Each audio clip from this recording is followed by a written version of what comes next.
السلام علیکم ورحمۃ اللہ وبرکاتہ۔ ویلکم بیک ناظرین، جانے سے پہلے ہم بات کر رہے تھے حضرت زینب رضی اللہ عنہ کے صدقات کے بارے میں۔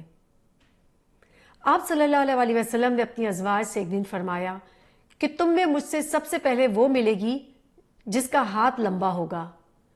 تو ازواج مطہرات حقیقت سمجھ کر اپنے ہاتھ ایک دوسرے سے ناپنے لگی، اور وہ سوچتی تھی کہ ہمیشہ ہم اپنے ہاتھ ایک دوسرے سے ناپتے تھے کہ کس کے ہاتھ سب سے لمبے ہیں۔ حضرت زینب قد میں بھی تھوڑی سی چھوٹی تھی اور ان کے ہاتھ بھی چھوٹے تھے۔ وہ کہتی ہیں کہ لیکن آپ صلی اللہ علیہ وسلم کی وفات کے بعد سب سے پہلے جن کی وفات ہوئی تھی وہ حضرت زینب کی تھی۔ تو تب ہمیں اس بات کے بارے میں علم ہوا کہ ہاتھ لمبے ہونے سے مراد یہ تھی کہ جو سب سے زیادہ صدقہ خیرات کرتی تھی۔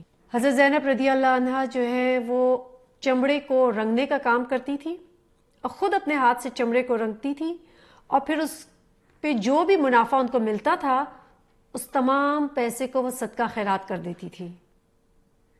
کہتے ہیں انہوں نے اپنے گھر میں ایک چھوٹی سی مسجد بنائی ہوئی تھی جس مسجد میں وہ بہت عبادت کرتی تھی۔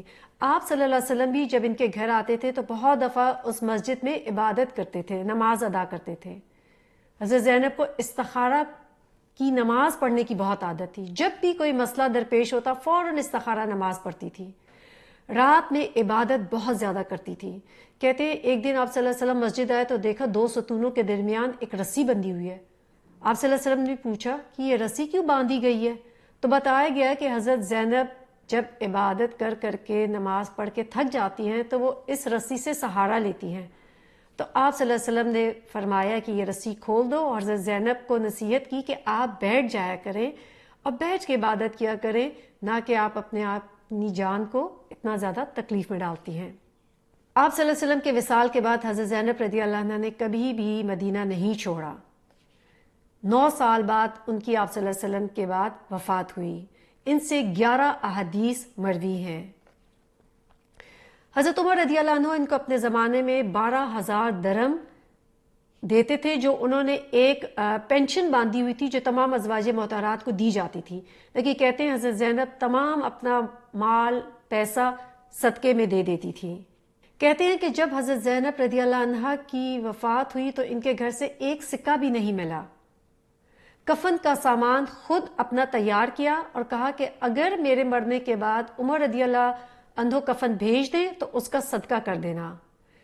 53 ایئرز میں ان کی وفات ہوئی اور جنت البقیع میں ان کو سپرد خاک کیا گیا۔ اب دیکھیں کہ ان کی وفات پہ کہتے ہیں کہ مساکین پر سخت مشکل اور پریشانی ہوئی، کیونکہ وہ سب سے زیادہ ان کے لیے صدقہ خیرات کرنے والی تھی۔ اللہ تعالی ہم سب کو توفیق عطا فرمائے کہ ہم بھی حضرت زینب کی طرح صدقہ خیرات کریں اور سچائی کو ہمیشہ اپنے پلو سے باندھ لیں۔ رضی اللہ عنہا، اللہ تعالیٰ ان سے راضی ہو جائے۔